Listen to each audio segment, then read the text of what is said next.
Je porte aujourd'hui une candidature collective. Cette candidature est issue, comme vous le savez probablement, d'un processus inédit et je dirais même historique des primaires citoyennes qui ont été organisées par la plateforme citoyenne Alternative pour un Congo nouveau. De ces primaires, j'ai été moi délégué comme candidat par un nouveau mouvement politique, un mouvement qui a été mis en place par des citoyens, des jeunes en majorité et des femmes qui constituent près de 50% des 1000 candidatures qui ont été déposées à tous les niveaux. Ce mouvement politique se fonde sur a comme fondement, excusez-moi, le fait qu'aujourd'hui, nous devons, en tant que pays, nous libérer du système de gestion prédateur qui n'a que trop duré et qui se perpétue malheureusement. Nous disons ceci, notre vision politique est basée sur 1. L'engagement politique, 2. Un contrat social. Contrat social qui est également inédit parce que c'est un contrat qui est issu des premières consultations populaires organisées par les citoyens, par la plateforme citoyenne Ponacongo, qui ont en fait pu définir, sortir de là les problèmes auxquels les Congolais font face avec des priorités. Ensuite, des engagements que ces Congolais, nous Congolais, voudrons voir les futurs dirigeants prendre. C'est le soubassement même de notre projet politique. Donc comme vous le voyez aujourd'hui, notre candidature aujourd'hui incarne un nouveau départ. Un nouveau départ aujourd'hui pour un Congo nouveau. Un nouveau départ pour un autre Congo. Mais pour que nous ayons ce nouveau départ, il est important que chaque citoyen, que chacun d'entre nous puissions jouer pleinement notre rôle. C'est ce nouveau départ que nous aurons ensemble. Et un élément important également, j'en appelle aujourd'hui. Comme je vous l'ai dit, nous avons notre contrat social sur lequel nous avons basé notre projet de société. J'en appelle aujourd'hui à un débat public entre tous les candidats présidents de la République. Nous devons arrêter de faire de la politique pour des t-shirts. Nous devons arrêter de faire la politique sur des conflits. Nous devons présenter aux Congolais les solutions aux problèmes qui sont identifiés. J'en appelle à cela et les Congolais doivent comprendre que tous ceux qui n'y prendront pas part, de mon point de vue, ne représentent pas les Congolais. Vous savez, hier, j'ai plusieurs personnes qui m'ont interpellé sur le débat et ils ont utilisé une expression quinoise, que je suis quinois aussi, que j'aime beaucoup, qui dit « débandé makam », débandé. Nous devons débattre. Il y a eu des faiblesses, il y a eu des choses qui ont été dans le sens, il y a énormément d'inquiétudes à plusieurs niveaux. Donc nous avons demandé au président de la CENI de nous expliquer un petit peu, de nous réexpliquer le processus, la suite du processus également. Donc nous entendons beaucoup de choses sur la suite du processus. Nous avons eu les explications importantes, mais encore une fois, ce processus, à la fin de la journée, ne sera transparent que si chacun d'entre nous le contrôle. Chacun d'entre nous, après avoir voté, aura la responsabilité de s'assurer que son vote soit bel et bien respecté. C'est la responsabilité des citoyens qui fera à la fin de la journée, en bout de ligne, que ce processus soit suffisamment transparent. Votre candidature n'est pas la candidature de l'Occident, comme on acquise certains candidats et les Congolais refusent les candidats de l'Occident. Vous n'êtes pas un candidat de l'Occident? Non, je ne tiens pas à rentrer dans ce genre de polémique, mais une candidature de l'Occident qui se construit sur un mouvement politique qui a été capable de déposer des candidatures aujourd'hui dans la quasi-totalité des provinces. Plus ou moins 1000 candidatures à tous les niveaux. Députation nationale, députation provinciale et au municipal. Une candidature qui est passée par un processus par lequel aucun autre candidat n'est passé. Ma candidature est collective, elle n'est pas individuelle. Elle est passée par le processus des primaires. Aucun autre candidat l'a fait et notre projet de société a comme sous-bassement les problèmes des citoyens issus du contrat social. Si c'est ça une candidature de l'Occident, alors là, je n'en ai pas du tout. Ma candidature est bien congolaise, citoyenne, et elle incarne la jeunesse. Je me présente devant la presse. Je suis M. André Massalou Anedou. Je viens de déposer ma candidature comme candidat indépendant. Pourquoi maintenant? Pourquoi déposez-vous votre candidature maintenant? Quels sont vos engagements? Quelles sont vos ambitions? Quelle est votre vision? D'abord, avant toute chose, permettez-moi de rendre grâce à Dieu. Comme vous le savez, aujourd'hui c'est un jour de Dieu, c'est un jour du Seigneur, c'est un dimanche. Donc pour moi, le fait de déposer ma candidature aujourd'hui, c'est vraiment une grâce pour moi. Et j'ai une pensée pieuse pour un homme exceptionnel qui a quitté cette terre des hommes, à savoir le cardinal Laurent Mosengo. Comme vous le savez, il a donné toute sa vie pour la démocratie dans notre pays. Le premier pas de la démocratie dans notre pays, c'était avec Monseigneur le cardinal Laurent Mosengo. Ma vision est attachée fermement au changement de l'ensemble de notre peuple, j'espère. Et voilà pourquoi j'ai choisi ce moment par rapport à tous les problèmes que notre pays traverse, de venir me présenter comme candidat pour essayer de contribuer, pourquoi pas. J'ai été reçu par le président Kadima. Nous avons discuté longuement, on a essayé de passer en revue tout ce qui est lié justement à la logistique. Il vient de me rassurer d'ailleurs qu'ils sont en train de faire un effort pour que les élections passent dans de bonnes conditions et que l'ensemble de notre pays, l'ensemble de la population de notre pays, cette fois-ci, peut faire confiance à leurs institutions. Donc ils viennent de me donner la garantie que jusque-là, tout se passe bien, il n'y a pas de souci. Ce pays a besoin d'un sauveur et nous sommes convaincus que le sauveur se trouve dans le peuple. Aujourd'hui, plus que hier, notre pays, la République démocratique du Congo, a besoin de la force et des intelligences de ce État. Aujourd'hui, plus que hier, notre pays a besoin de projets concrets, capables de permettre à ses enfants de se retrouver de la plus belle manière. Hier, nous avons tous suivi à la télé, il y avait beaucoup d'agitation, beaucoup de manipulation, beaucoup de mépris, beaucoup de calomnie, beaucoup d'intimidation de la part du candidat de l'UDPS et de ses alliés qui sont à la base de tout ce que nous sommes en train de vivre aujourd'hui. Ils ont même promis une remontada, même si nous savons tous que ce qui leur attend le 20 décembre de cette année, c'est en réalité une descendade. Donc moi, je saisis cette opportunité pour lancer un appel patriotique à tous les opposants, tous les résistants, pour que nous puissions mutualiser nos forces. Mutualiser nos forces pour remporter ces élections. C'est important. Une fois élu président de la République, je sais que je peux compter sur la rigueur de Mr. Matata Ponyo. Je sais que je peux compter sur le savoir-faire de Kwege. Je sais que je peux compter sur les qualités managériales de Moïse Katumbi. Je sais que je peux compter sur la bravoure de Franck Diongo, sur la lucidité de Denis Sanga. Je sais que je peux compter sur le courage de Mme Marie-Josée. Donc l'opposition va travailler dur pour avoir un candidat commun et donner à ces candidats communs-là la chance de ramener la victoire. Et je me propose comme ce candidat-là qui incarne le mieux les aspirations des Congolais de 2023.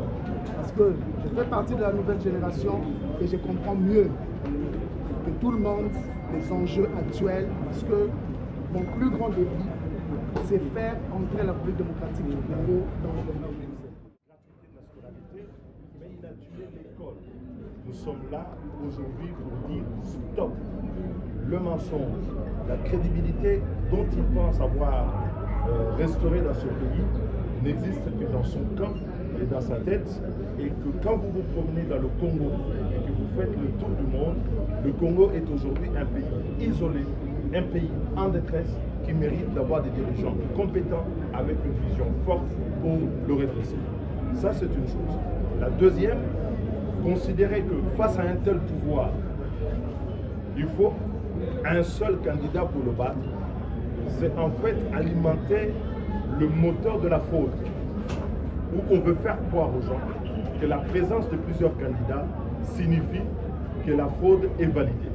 Moi, quand je rencontre les Congolais dans les lois là-bas, où nous avons un capitalisme de l'apocalypse aujourd'hui, dans les Hauts-Touélé, dans le Maniema, dans la province de l'Équateur, dans la Mongala, dans le Bandundu, dans le Congo central, où je reviens du Congrès. Gouverneur a été passé. Il faut retenir qu'un gouverneur, dans ses fonctions, dans ses fonctions, il a une image complète du pays. Surtout un gouverneur qui a fait l'itinérance pour moi. Je suis allé dans les 4 coins de la grande province de l'Équateur et j'ai vu la situation réelle où vit notre population et j'ai compris qu'il y a lieu d'intervenir rapidement. Intervenir par rapport à ce que nous vivons aujourd'hui. La situation du pays est très chaotique et ça demande à ce qu'il y ait correction.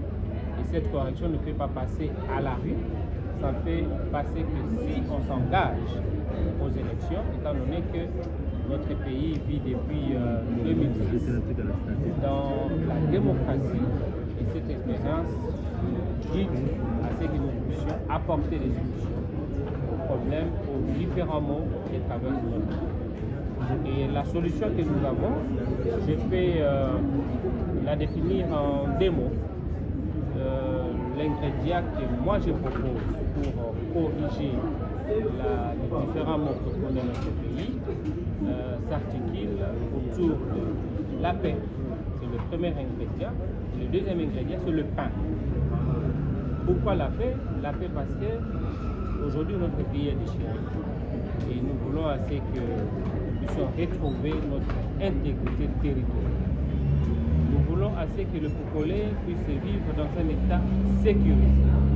Et cela demande un effort de chacun de nous, chacun des Congolais, mais aussi c'est qu'on puisse faire des réformes dans nos services de la sécurité, dans nos services de forces publiques et dans notre armée, de façon à ce qu'on puisse permettre aux Congolais de vivre réellement. Et également, dans cet ingrédient, nous voyons également la dignité du Congolais qui est perdue aujourd'hui. Nous voulons faire retrouver aux Congolais la dignité et l'unité nationale. L'unité nationale, c'est une denrée dont nous avons aujourd'hui besoin, étant donné les injustices dans lesquelles nous vivons, mais aussi le tribalisme qui a refait surface depuis le départ du président Mobutu. Aujourd'hui, les Congolais n'est plus à l'aise dans certaines autres provinces. Nous voulons remettre tous ces ingrédients en place pour permettre à ce que les Congolais vivent aisément dans son pays. Et le deuxième ingrédient, je dirais, c'est le pain. Les Congolais ne mangent pas sa faim aujourd'hui. Et qui dit pain, qui dit le social du Congolais. Le social du Congolais, nous allons essayer d'améliorer les conditions sociales du Congolais. Et pour que le Congolais mange à sa faim, il faut d'abord relever le niveau de notre économie, qui est aujourd'hui au rabais. Et il faut également créer de l'emploi des jeunes.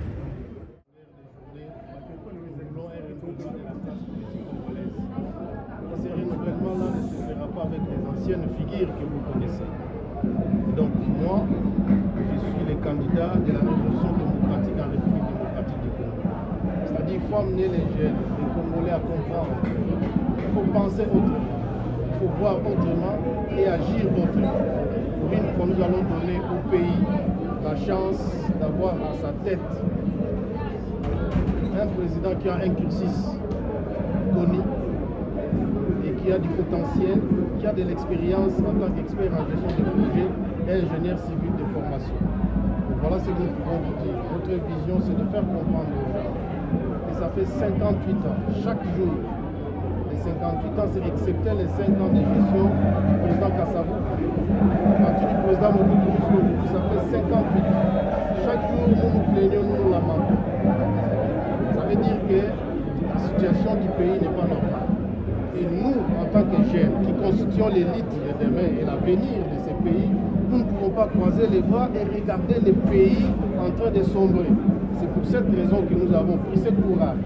Nous n'avons jamais été mandataires, nous n'avons jamais été ministres, nous n'avons jamais été députés ni sénateurs, mais avec les efforts en tant que jeunes, souciés de porter haut l'étendard de ces pays, comme l'ont fait autrefois les Lumumba, qui n'avaient même pas notre âge, ou encore le niveau universitaire que nous avons aujourd'hui. Alors nous nous sommes dit qu'il était temps pour nous de prendre ce courage, de nous mettre debout et de pouvoir impulser un vent nouveau. En tant qu'ingénieurs, nous avons les secrets de la création et nous avons les secrets de la gestion. Tout pays est un projet. Si vous ne savez pas planifier, vous ne pourrez rien réaliser. Et donc, avec tous les bagages que nous avons, nous pensons que le moment est venu pour nous de dire aux Congolais, regardons dans une nouvelle direction, révolutionnons-nous. Les Congolais ont perdu l'estime en soi. Les Congolais ont perdu la confiance en soi. Les Congolais ne croient plus en lui. Parce que dans le langage des Congolais, alors, au lieu de continuer à se lamenter, à se plaindre, que devons-nous faire? Nous devons prendre le courage de dire aux gens, écoutez, nous devons changer la façon de penser, nous devons changer la façon de voir et nous devons changer la façon d'agir. C'est ça, ce que nous appelons révolution démocratique. Et nous amenons dans ces pays pour la première fois. Et vous avez un jeune qui n'a jamais touché, qui n'a jamais sali les mains, qui n'a jamais volé l'argent du pays, mais qui se bat avec ses propres énergies, avec ses propres moyens, de pouvoir réunir la caution exigée et de venir déposer sa candidature. Je crois que vous devez en être fiers, vous qui êtes jeunes, parce que vous tous, vous lamentez tous les jours, nous sommes fatigués avec tous ces vieux. Et je pense que le moment est venu pour nous de donner un nouveau souffle à ces pays et de faire comprendre aux gens qu'il y a des dignes fils de ces pays qui sont intelligents et qui sont capables de changer les choses. Voilà un peu le message fort que nous avons tenu. Par contre, la jeunesse, le capital humain est pour la plus grande richesse de ce que les jeunes. C'est le futur de notre pays. Personne n'en parle. Alors, avec cette candidature, j'ai décidé de prendre le leadership de cette jeunesse. Votre candidature sur laquelle des indépendants. Indépendant, bien sûr. Et vous avez pris nombre avec le président des CI. Maman, qui ça téléphone? On m'a un peu expliqué le processus. Et moi, j'étais déjà très content que ça soit lui parce qu'il avait déjà là, un record. Donc, ce n'est pas quelqu'un qui était parachuté là. C'est quelqu'un qui a déjà fait ses preuves à l'international. Et donc, aujourd'hui, il rend ce processus très créatif. Donc, j'étais très content que ce soit lui. Et on a un peu discuté du processus et